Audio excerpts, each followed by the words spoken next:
Hello दोस्तों, स्वागत है आप सभी लोगों को आपके अपने इस यूट्यूब चैनल पर। मैं नीतीश कुमार आप सभी लोगों को स्वागत करता हूं। दोस्तों, आज की इस वीडियो में हम बात करने वाले हैं क्लास 10th के चैप्टर 9 जिसका नाम होने वाला है स्वामी दयानंद। उसी के विषय में आज अच्छे तरीके से देखने वाले हैं। इसलिए यदि आप सभी लोगों ने किताब, कॉपी और कलम नहीं निकाले हैं तो सबसे पहला काम आपको यही करना है कि जा करके कॉपी, कलम और किताब को निकाल लेना और मेरे कहा गया सभी बात को अच्छी तरीके से नोट डाउन कर लेना है। और यदि समझने के पर्पज से है तब तो कोई बात ही नहीं है, अच्छी तरीके से समझना है क्योंकि एग्जाम को बढ़िया से फोड़ना है और अच्छे नंबर भी लाना है और दिखाना अपने आप को कि हाँ, हम भी हैं और हम भी कर सकते हैं। चाहे कमजोर है तो मेहनत ज्यादा करेंगे और तेज है तो मेहनत थोड़ा कम करेंगे, लेकिन नंबर तो लाना है। ठीक है, तो चलते इस वीडियो को हम बढ़ाते हैं। लेकिन हाँ दोस्तों, यदि आप सभी लोग ना हमारे व्हाट्सएप चैनल को ज्वाइन नहीं किए हैं तो सबसे पहले उस चैनल को ज्वाइन करिएगा। उसका लिंक जो है आपको इस वीडियो के डिस्क्रिप्शन में मिल जाएगा। जाकर के वहां से हमारे व्हाट्सएप चैनल को ज्वाइन करिएगा ताकि कोई भी पीडीएफ और कोई भी नोटिफिकेशन आपको आसानी से मिल सके। दोस्तों, चलते हैं इस वीडियो को स्टार्ट करते हैं। देखिए दोस्तों, सबसे पहले तो आपका बात है स्वामी दयानंद। यह चैप्टर का नाम हो गया ना, स्वामी दयानंद क्या है चैप्टर का नाम। निकाल लीजिए किताब तो मिल जाएगा। ठीक है, स्वामी दयानंद बात क्या ना, सबसे पहले जानते हैं कि इस चैप्टर में वो पढ़ना क्या है और स्वामी दयानंद कौन थे उसके विषय में अच्छा से जानेंगे। अरे भैया, जब तक किसी चीज के विषय में आप नहीं जानिएगा कैसे पढ़ सकते हैं? समझ में आ रहा है ना। पहले खाना खा रहे हैं ना, तो खाना खाने से पहले खाना को पूरा घूरिए, पहले खाने को पूरा सुगंध लीजिए, तब ना खाना खाने का मजा आएगा। उसीलिए सबसे पहले स्वामी दयानंद के विषय में अच्छा से जान लेते हैं ताकि हमको ज्यादा प्रॉब्लम हो ही नहीं। ठीक है, और जान पाएंगे कि इस कहानी में पढ़ना क्या है। ठीक है, तो समझते हैं। बोल रहा है ना कि यह एक निबंधात्मक पाठ है। हम निबंधात्मक पाठ तो समझ रहे हैं ना, स्वामी दयानंद के विषय में निबंध के जरिए कुछ आपको बताना चाहता है। लेकिन क्या बताना चाहता है उसके विषय में देख लेते हैं।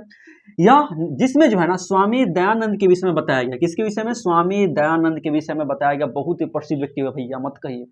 जैसे स्वामी विवेकानंद थे ना, स्वामी विवेकानंद तो बहुत ग्रेट हुए। गए थे अमेरिका के शिकागो में 1893 में, तो देखे थे ना, विश्व धर्म सम्मेलन में गए हुए थे 1893 ईस्वी में शिकागो में। ऐसा भाषण दिए थे ना कि पूरे विश्व में भारत का नाम हो गया था। वसुदेव कुटुंबकम, पूरा विश्व हमारा परिवार है। बहुत महान व्यक्ति भैया स्वामी विवेकानंद। ठीक है, उसी के समान हुए कौन? स्वामी दयानंद सरस्वती। ठीक है, अब सरस्वती इनका पूरा नाम है इसलिए मैं बोल रहा हूँ। ठीक है, 19वीं शताब्दी में समाज जो है ना पूरी तरीके से अदूषित हो गया था। ए भैया, क्या है अदूषित? क्या है तो पहले समझते हैं अदूषित क्या। देखिए, क्या था ना, पहले के समय में जैसे कि 17वीं शताब्दी थी, 18वीं शताब्दी थी, 19वीं शताब्दी थी, उसमें ना समाज पूरी तरीके से अदूषित हो गया था। अब ये मत समझिएगा जैसे पानी अदूषित होता वो नहीं। अदूषित कहने का मतलब है पहले समाज में अनेक प्रकार का बुराइयां था। कैसे? पर्दा प्रथा था। पर्दा प्रथा के अंतर्गत जो है लड़की लोग या स्त्री लोग जो है ना घर के अंदर रहा करती थी। वो घर के बाहर निकल गई तो हो गया छुट्टी, ओकर परिवार वाला और समाज वाला होकर देगा ओकर छुट्टी। इसी प्रकार से सती प्रथा था। देख रहे थे ना कि यदि किसी का पति मर गया, यानी कि पति देव जब मर गया है ना, तो उसकी सैया पर जब उसको आग लगाते हैं ना, सैया पर डाल के, उस समय उसकी पत्नी को भी उसके सैया के ऊपर बैठा करके आग लगा दिया जाता था। सती प्रथा था। इसी प्रकार से महिलाओं को शिक्षा नहीं ग्रहण करने दिया जाता था। कहा जाता था कि महिला शिक्षा ग्रहण नहीं कर सकती है, केवल पुरुष शिक्षा ग्रहण कर सकते थे। तो ये सब क्या है, समाज में बहुत बहुत ज्यादा बुराइयां था। और स्वामी दयानंद कहे कि ना भैया, मेरे काल में तो ये सब ना होने वाला है। ठीक है, और उन्होंने क्या किया? आंदोलन किया। आंदोलन करने के बाद लोगों को जागरूक किया और इस जो है ना समाज जो दूषित हो गया था उसको दूर करने का प्रयास किया। ठीक है, वही बोल रहा है, और दूषित हो गया था। इसी समाज सुधारक के रूप में क्या है, स्वामी दयानंद बहुत ज्यादा प्रसिद्ध हुए थे। यानी कि इस डेमेरिट को दूर करने का प्रयास स्वामी दयानंद सरस्वती ने किया था। एक बात याद रखिएगा, चाहे क्विज होता है ना, देखिए लोग तभी गलत हरकत करते हैं जब उनमें जानकारी का अभाव होता है या किसी चीज के विषय में नहीं जानते हैं। तो आपका या मेरा या कोई भी पढ़े लिखे व्यक्ति का पहला अधिकार है कि उस व्यक्ति को जागरूक करें, चाहे महिला हो चाहे पुरुष हो। महिलाओं को स्पेशली ज्यादा जागरूक करने की आवश्यकता है क्योंकि वह अपने अधिकार को नहीं जानते हैं ना, तभी उन पर शोषण होता है। यदि महिलाएं या जितने लड़कियां अपने अधिकार को पहचान लेंगे ना, तो उनका मौलिक अधिकार का कभी भी हनन नहीं हो सकता। इसी के लिए भारत सरकार कितना प्रकार का जागरूकता से संबंधित कितना प्रकार का नियम बनाती है, या कितना महिला लोग जो है ना एनजीओ बनाता है, नॉन गवर्नमेंट ऑर्गेनाइजेशन के जरिए महिलाओं को जागरूक करती है। इसलिए महिला सशक्तिकरण बनाया गया। लेकिन महिलाएं अपने विषय में जाने तब ना, उन्हें तो रील्स बनाने से छुट्टी मिलेगा तब ना, यही तो बात है, वही हरकत है। उन्होंने आर्य समाज की स्थापना भी की। अब देखिए, आर्य समाज यानी कि एक सभ्य समाज की स्थापना किया था। उन्होंने अपने धर्म का प्रचार करने के लिए, अपने ज्ञान का प्रचार करने के लिए आर्य समाज की स्थापना किए थे लगभग 1875 ईस्वी में, ताकि लोग इसके विषय में जान पाए। फिर क्या है, और तो और आधुनिक शिक्षा के लिए DAV विद्यालय यानी कि दयानंद एंग्लो वैदिक विद्यालय की स्थापना की, यानी कि आधुनिक शिक्षा को बढ़ाने के लिए, कि सती प्रथा खत्म हो जाए, पर्दा प्रथा खत्म हो जाए, मूर्ति पूजा खत्म हो जाए।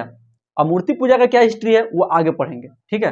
मूर्ति पूजा खत्म हो जाए, या बोलने का मतलब है, कहने का मतलब है कि समाज में जितनी प्रकार की बुराइयां हैं ना, वो सबको खत्म करने के लिए उन्होंने आधुनिक शिक्षा, जिसका नाम क्या, DAV, दयानंद, अपने नाम पर किए थे, दयानंद एंग्लो वैदिक विद्यालय की स्थापना भी की है।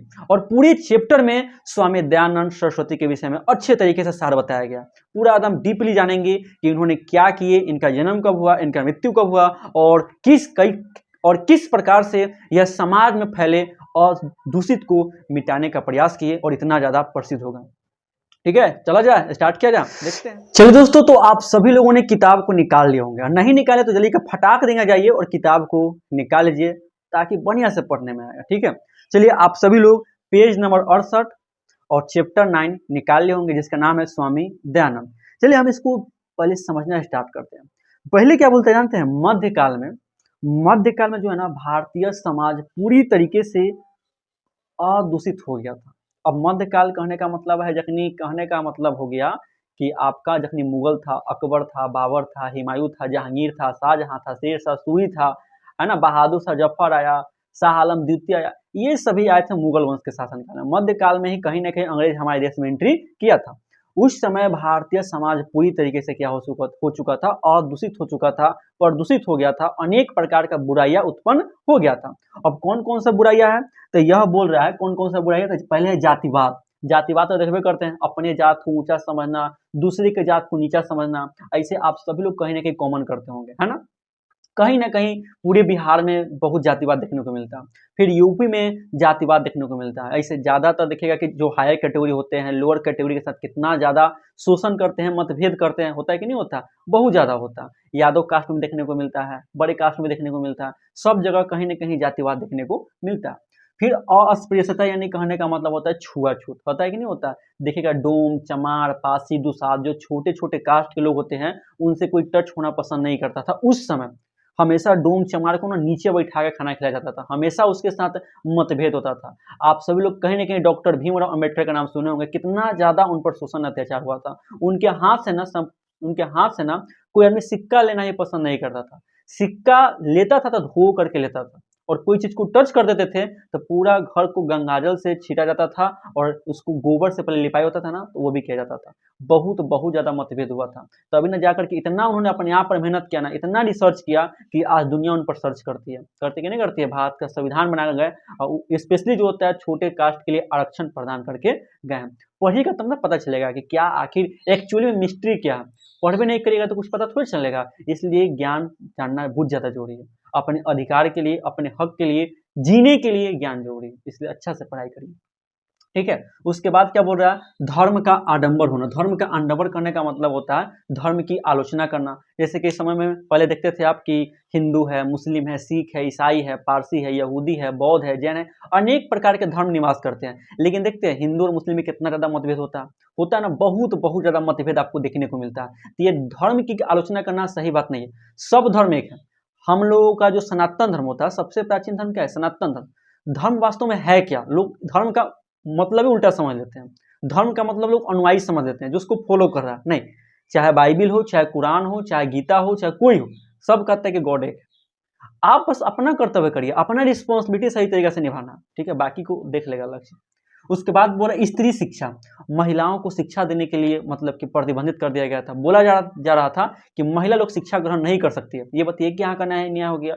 आज जिस देश में हम लोग रह रहे हैं, यहाँ महिलाएं पुरुषों के साथ कंधा से कंधा मिला के आगे बढ़ रही है, और उस समय आप महिलाओं को दबा रहे थे। ये क्या है, एक्चुअली में क्या है, ये कहीं ना कहीं पूरा तरीका से भेदभाव हो रहा है। और इसी बात को दूर करने के लिए स्वामी दयानंद आए। बहुत व्यक्ति हैं, अभी तो स्वामी दयानंद के विषय में कुछ ज्यादा बता रहा है। फिर क्या बोला, विधवा ग्रहिता स्थिति।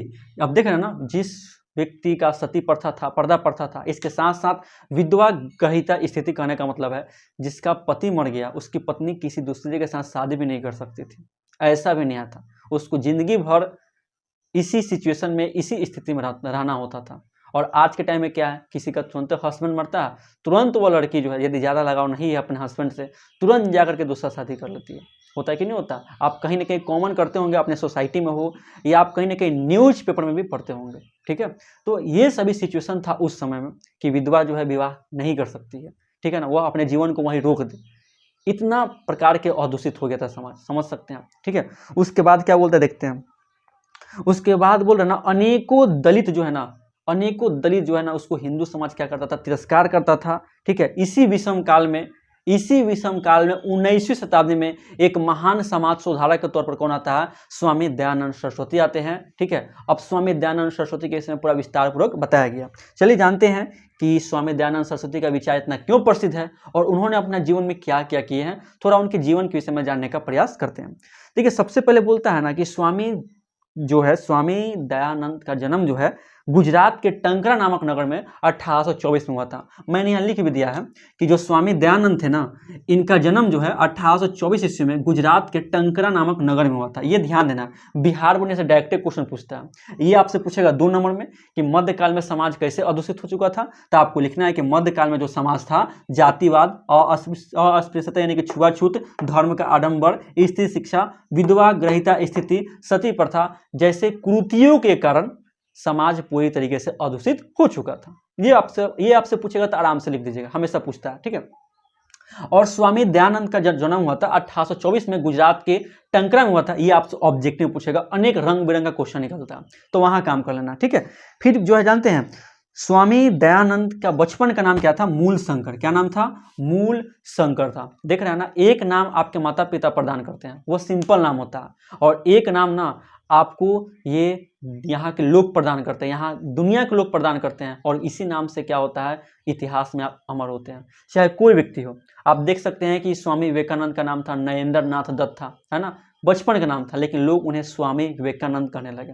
कहे कि नहीं कहें? उसी प्रकार से आप स्वामी दयानंद सरस्वती को देख सकते हैं, जिनके बचपन का नाम मूल शंकर है, लेकिन प्रसिद्ध किससे हुए, स्वामी दयानंद के नाम से प्रसिद्ध हुए। आप इसी प्रकार से ले सकते हैं, महात्मा गांधी को ले सकते हैं। महात्मा गांधी के बचपन का नाम तो मोहनदास करमचंद गांधी, लेकिन प्रसिद्ध किससे हुए, महात्मा गांधी से हुए। इसीलिए ना कहते हैं एक नाम आपके माता पिता प्रदान करते हैं, जिससे वह नाम बहुत नॉर्मल होता है, लेकिन एक नाम आपको दुनिया प्रदान करती है, जो आप अपने मेहनत से कमाते हैं, और इसी नाम से आप इतिहास के पन्ने में अमर हो जाते हैं। समझ गए ना? इसलिए ऐसा काम करिए कि इतिहास के पन्ना में आप अमर हो, या कोई व्यक्ति अमर हो, कर्म करते रहिए, है ना। भगवद गीता में कहा गया कर्मण्येवाधिकारस्तु मा फलेषु कदाचन, कर्म करिए, फल की चिंता नहीं करना।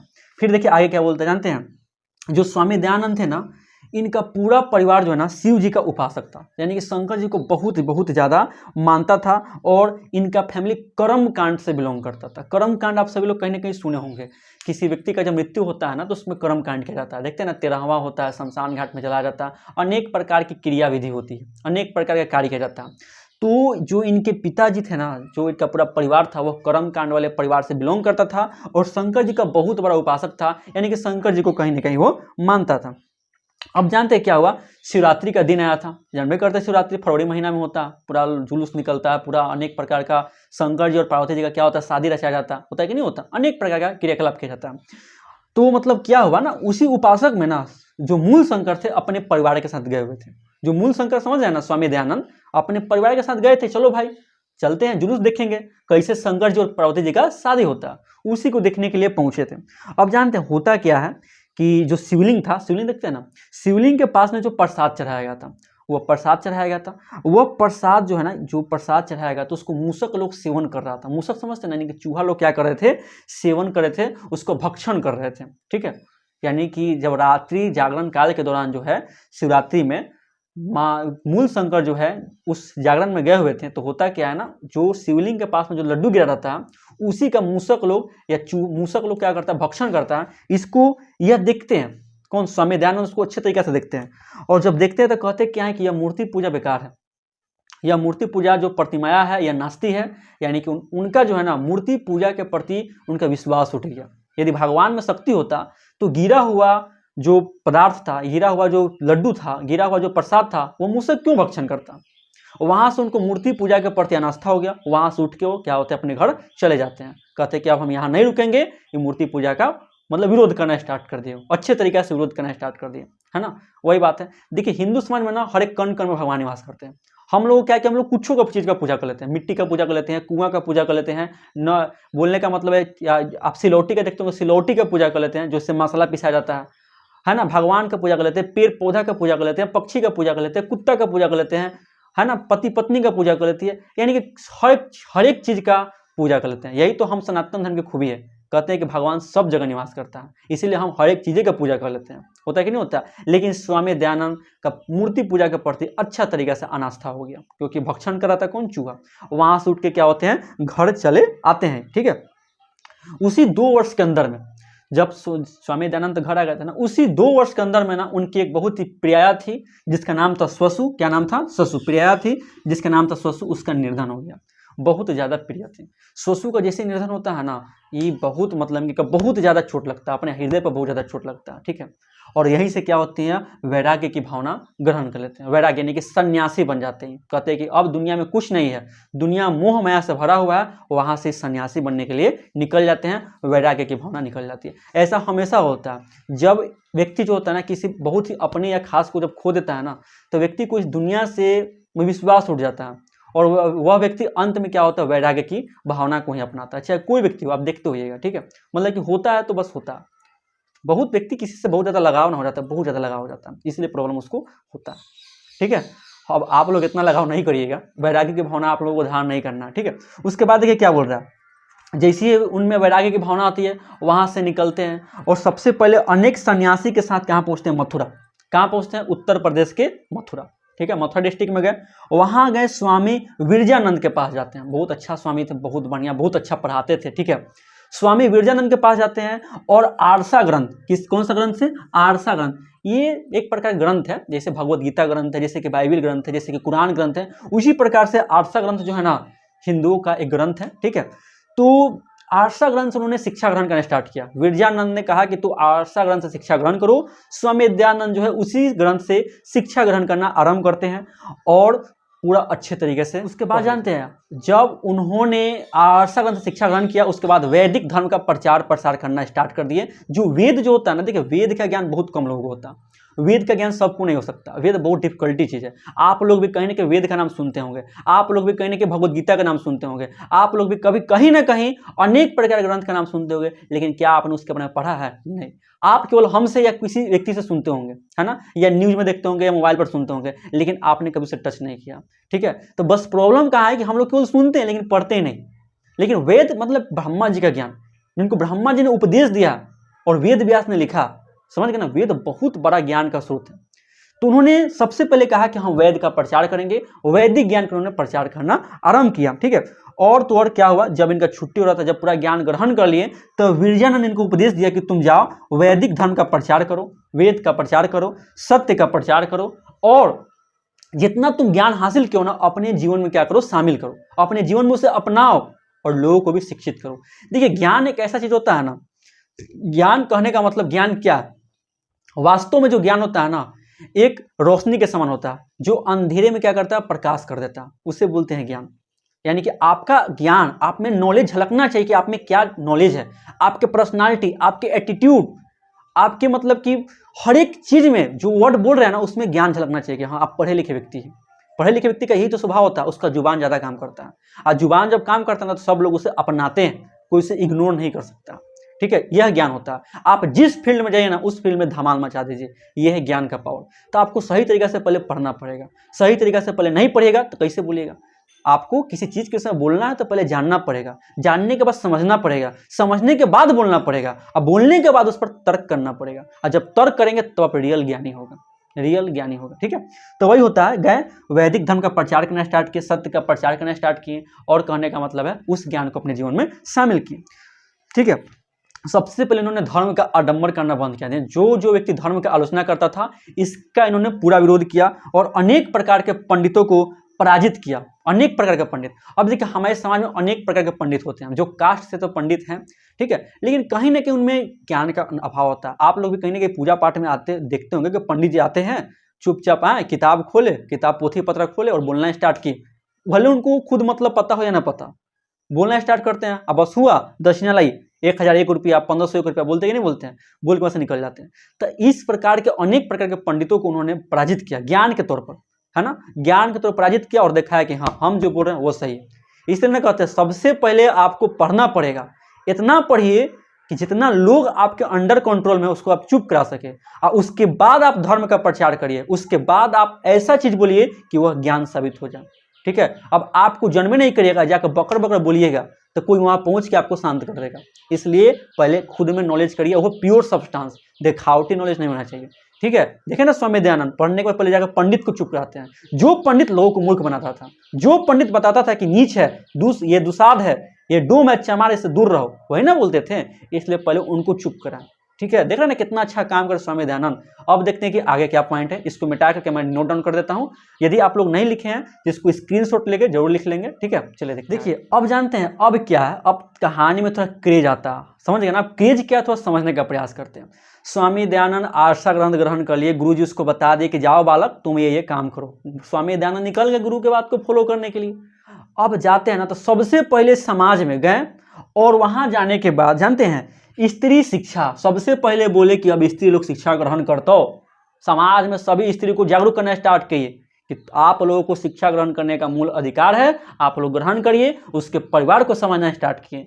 फिर विधवा विवाह, कहें कि अब विधवा भी विवाह कर सकती है, जिसका पति मर गया है उसकी पत्नी चाहेगी तो दोबारा विवाह कर सकती है, अपने जीवन को रोकेगी नहीं, वो रोक नहीं सकती है, उसका मन करे तो शादी करेगी, कोई इसमें इंटरफेयर नहीं कर सकता। फिर मूर्ति पूजा का खंडन किए। अब जानबे करें मूर्ति पूजा के क्यों विरोध करना स्टार्ट कर देते, क्योंकि रात्रि जागरण में गए हुए थे शिवरात्रि में। अब देख रहे हैं क्या कि वह गिरा हुआ जो लड्डू है, गिरा हुआ जो प्रसाद है, उसका मूसक लोग सेवन कर रहा है। वही समझ गए कि ये केवल माया है, और वहां से वहीं से इनके मन में मूर्ति पूजा की विरोध की भावना जागृत हो गई, यानी कि जाग गया। उसके बाद मूर्ति पूजा का यह विरोध करने लगे।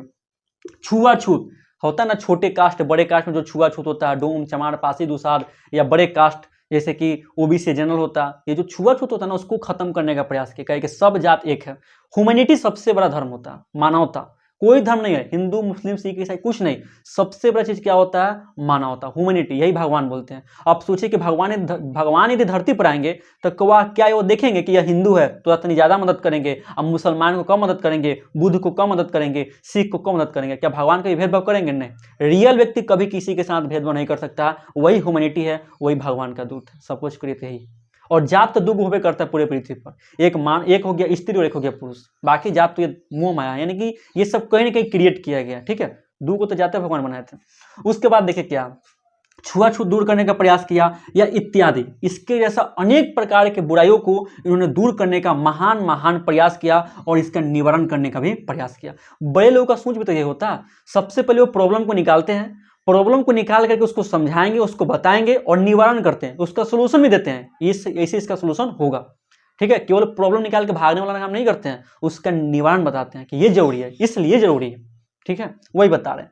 इसके बाद क्या हुआ, इसके बाद कहने का मतलब है इन्होंने अपने सिद्धांत के लिए, अपने विचार के लिए एक पुस्तक लिखा, उसका नाम है सत्यार्थ प्रकाश नामक ग्रंथ की रचना की, अपने विचार को दर्शाने के लिए, ताकि मेरा विचार पूरा लोग पढ़ पाए, पूरा समाज पढ़ पाए और जान पाए कि हमारा विचार क्या है और हम क्या कर सकते हैं, क्या अधिकार है, क्या बुराइयां है, ठीक है। ये सब बताने का उन्होंने प्रयास किया, किसमें, सत्यार्थ प्रकाश। जैसे कि सपोज करें कि आप ही बहुत बड़े ज्ञानी हैं और आपका विचार इतना प्रसिद्ध है कि कुछ बोला नहीं जा सकता, बहुत ज्ञानी व्यक्ति ना है आप। अब आप अपने विचार को कहाँ तक बांट सकते हैं, ढेर खिंचाएंगे तो गांव तक बांटेंगे, गांव से प्रखंड में जाएंगे, प्रखंड से जिला तक बांट सकते हैं, ओहो से ज़्यादा तेज है तो आपका विचार कहाँ तक बढ़ सकता है, एक राज्य तक बढ़ सकता है। आज तो सोशल मीडिया का जमाना है, यदि अच्छा बोलेंगे तो तुरंत प्रसिद्ध बन जाएंगे, लेकिन उस समय सोशल मीडिया नहीं हुआ करती थी, लेकिन स्वामी दयानंद अच्छा काम कर रहे थे, तो अपने विचार को दूर दूर तक पहुंचाने के लिए उन्होंने अपने विचार को सत्यार्थ प्रकाश में डाल दिया, और यही किताब लोग किन किन के पढ़ना स्टार्ट की, और बोल रहे हैं कि ये अच्छा बात बोल रहा है, जानना सही कर दिए। क्योंकि देखिए सत्य का जो सच्चाई होता है ना, उसको कोई मना नहीं कर सकता, सच्चाई तो सच्चाई होता है, ठीक है, चाहे कहीं भी हो। ठीक है। तो ये बात मतलब कि करने का प्रयास किए, इसीलिए उन्होंने क्या किया, सत्यार्थ प्रकाश नामक खुद का एक किताब निकाला, यह ग्रंथ के रूप में काम करना आरंभ किया। ठीक है। उसके बाद जानते क्या बोल रहा है, उसके बाद बोल रहा है कि उन्होंने जो है, जो वेद होता है ना, वेद जानते हैं ना, वेद ऋग्वेद, यजुर्वेद, सामवेद, अथर्ववेद, उस वेद को इन्होंने संस्कृत भाषा वेद होता है उसको हिंदी में लिखा, खुद हिंदी में लिखा, यानी कि वेद पढ़ लिए थे तब ना हिंदी में लिखे, ताकि लोग इसे पढ़ पाए और समझ पाए। ठीक है।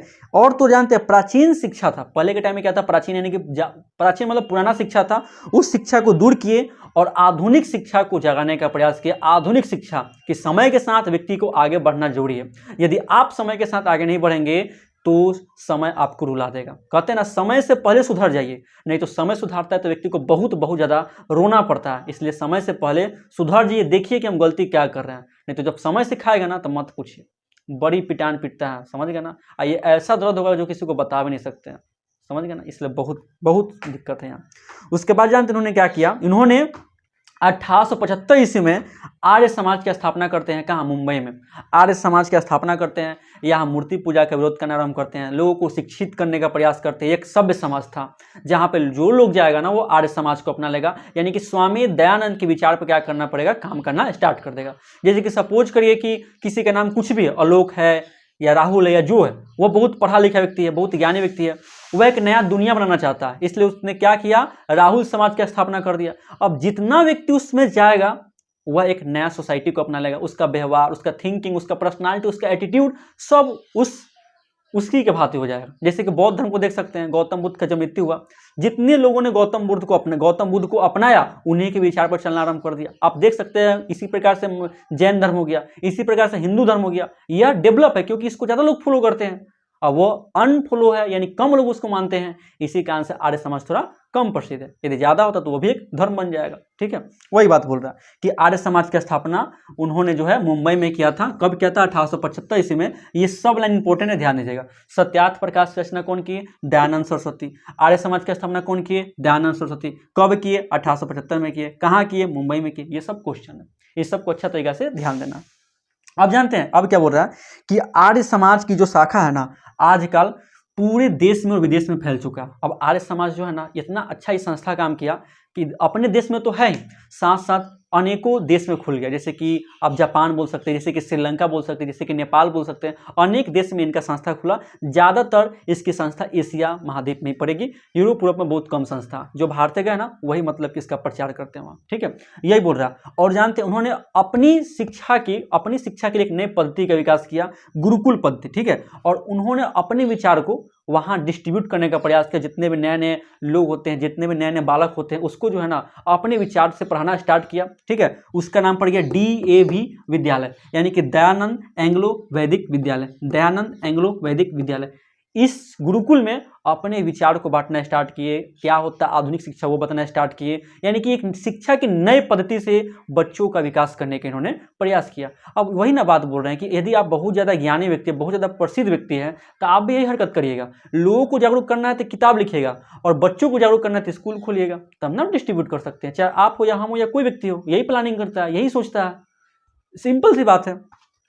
अंततः क्या होता है, अंततः स्वामी दयानंद सरस्वती की मृत्यु होती है 1883 ईस्वी में। यह स्वर्ग सिधार जाते हैं, यानी कि इनका मृत्यु हो जाता। अब नरक को जा सकते कौन जानता है भैया। ठीक है, तो वही बात बोल रहा है कि अंत तक क्या हुआ, 1883 ईस्वी में इनका द एंड होता है कहानी का। 1824 में जन्म हुआ, 1883 में यह मर गए। इस प्रकार से इनके महान योगदान, वर्तमान शिक्षा में इनका योगदान है, समाज में इनका योगदान है, आर्य समाज में इनका योगदान है। इसी महान योगदान के कारण स्वामी दयानंद सरस्वती क्या हो गए, इतना ज़्यादा प्रसिद्ध हो गए। यही था आपका चैप्टर का सार, और यही था आपका चैप्टर का मीनिंग। कितना अच्छा और इम्पोर्टेंट चैप्टर है, आप सभी लोग इसको पढ़ के कहीं ना कहीं समझ गए होंगे। तो बस स्वामी दयानंद सरस्वती से यही सीखने को मिलता है ना कि ध्यान दीजिए। देखिए दुनिया में अनेकों लोग हैं, है ना, दुनिया में लगभग 800 करोड़ लोग हैं, यानी कि 8 बिलियन लोग हैं, और सब लोग जी रहे हैं, चाहे वो गरीब हो या अमीर हो, सब लोग साधारण जिंदगी को एंजॉय कर रहे हैं। लेकिन दुनिया में अमर कौन होता है, दुनिया में अमर वही होता है जो कुछ हट के काम करता है, जो दुनिया का विरोध करता है ना, जो दुनिया का गलत का विरोध करता है, वही व्यक्ति क्या होता है, आगे बढ़ता है। जो व्यक्ति सब के साथ मिलकर आगे चला गया वो तो नॉर्मल व्यक्ति है। ठीक है, यदि दुनिया में आपको आगे बढ़ना है तो आपको शार्क के भांति काम करना पड़ेगा। वो छोटे छोटे मछली के भांति काम करेंगे तो वही आप बन जाएंगे ग्रुप में। किसी के लिए ताली मत बजाइए, ऐसा आप खुद काम करिए कि लोग आपके लिए ताली बजाएं। ठीक है, तो बस स्वामी दयानंद सरस्वती से यही सीखने को मिलता है कि समाज में कोई भी बुराइयां होता है उसका विरोध करिए। समझ गए ना? जब तक ले आप उसका विरोध नहीं करेंगे दुनिया आपके बारे में नहीं जान पाएगी। अपने विचार को प्रकट करिए लोगों के सामने कि आप कितने कीमती हैं। जब तक ये लोग नहीं जान पाएंगे कैसे पता चलेगा कि आप कीमती हैं, है कि नहीं है? महाभारत के युद्ध भी इसी कारण हुआ था कि वहाँ बहुत बड़े धर्म के ज्ञाता, जैसे कि आपका भगवत ये भीष्म पितामह हो गया या कर्ण हो गया, बहुत बड़े धर्म के ज्ञाता थे, वो भी वह शांत थे। इसी कारण से महाभारत जैसा युद्ध हुआ। और वहाँ माधव खुद बता रहे हैं, यानी कृष्ण भगवान खुद बता रहे हैं कि जब जब जो होता है ना ज्ञानी चुप रहता है तब तक मूर्ख लोग ज़्यादा बोलते हैं, और मूर्ख लोग क्या करते हैं, शासन करते हैं। इसलिए अपने ज्ञान को जरूर से जरूर बांटिए यदि आप में उतने सक्षम हैं तब, और हमेशा गलत का विरोध करिए, तभी आप जो है अच्छे तरीके से आगे बढ़ पाएंगे। कहते हैं ना, जो गलत के विरोध पर रिसर्च करता है दुनिया उसी को सर्च करता है। खुद मेहनत करिए और आगे बढ़िए। ठीक है, इस प्रकार से यह चैप्टर पूरी तरीके से क्या हो गया, समाप्त हो गया। आप सभी लोग इसको अच्छे तरीके से रिवीजन करेंगे, बढ़िया तरीके से रिवीजन करेंगे, और एग्जाम में कोई क्वेश्चन छूटना भी नहीं चाहिए। ठीक है, चलिए मिलते हैं नेक्स्ट वीडियो में नए कंसेप्ट के साथ। आप सभी लोग इसका क्वेश्चन समझाने का जरूर से जरूर प्रयास करिएगा।